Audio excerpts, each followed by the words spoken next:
Assalamualaikum warahmatullahi wabarakatuh. Alhamdulillahirrabbilalamin. Wabihi nasta'in ala umurid dunya waddin.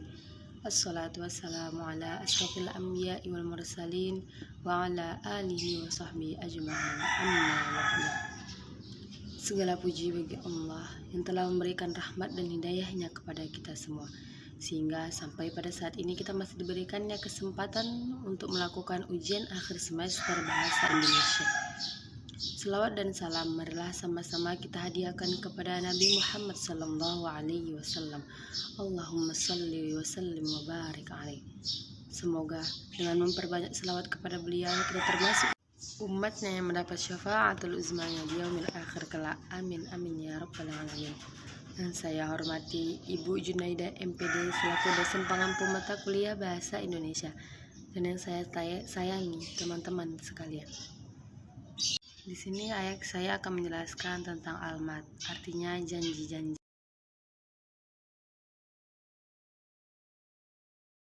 Baiklah, perkenalkan, nama saya Nurafika Artanti, NIM 0206216170, Prodi Hukum 1D, Fakultas Syariah dan Hukum, UIN Sumatera Utara.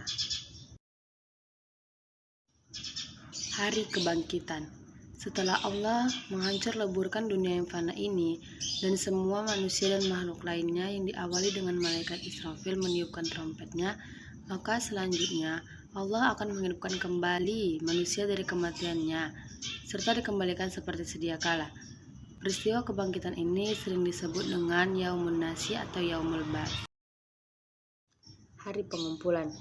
Setelah semua manusia dibangkitkan dari kematiannya, kemudian manusia itu akan dihalal dan dikumpulkan di suatu tempat yang disebut dengan mahsyar, yaitu suatu tempat berkumpulnya semua umat manusia semenjak Adam hingga manusia pada yang terakhir.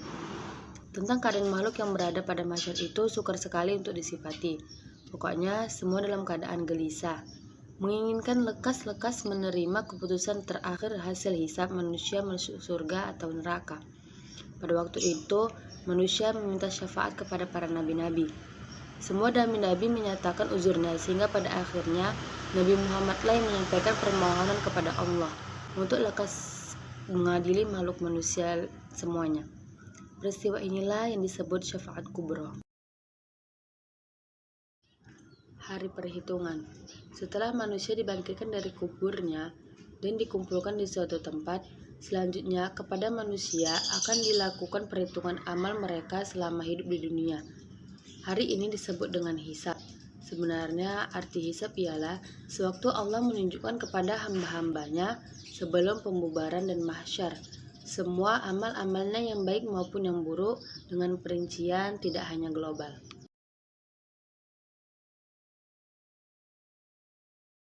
Hari penimbangan. Selanjutnya dilakukan penimbangan untuk mengetahui perbuatan mana yang paling berat dari amal perbuatan manusia itu. Apakah lebih berat perbuatan kebaikan atau perbuatan kejahatan? Peristiwa ini disebut mizan. Mizan ialah timbangan untuk menimbang amal semua makhluk dengan perinciannya. Tiap-tiap orang mempunyai mizan masing-masing di depannya. Tiap-tiap orang melihat keadaan timbangan amalannya masing-masing secara serempak bersama-sama.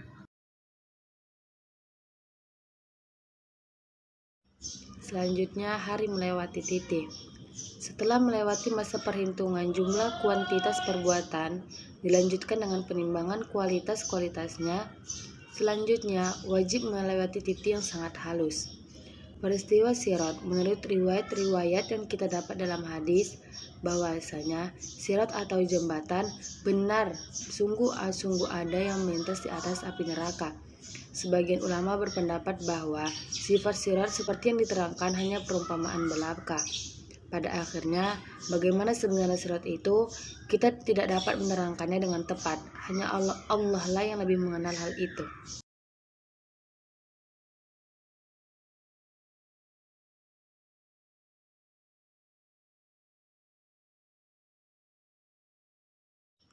Yang terakhir adalah syafaat.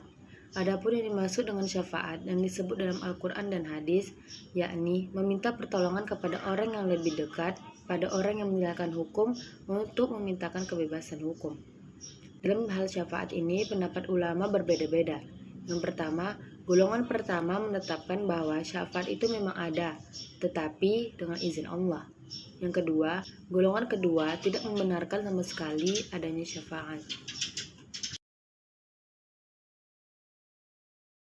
Itulah janji-janji Allah kepada manusia yang disampaikan dalam Al-Quran dan hadis tentang akhir kehidupan di dunia ini, yang dalam istilah tauhid disebut dengan al-mat. Mungkin hanya inilah yang dapat saya sampaikan, kurang dan lebihnya saya mohon dimaafkan. Wabillahi taufiq wal hidayah. Wassalamualaikum warahmatullahi wabarakatuh.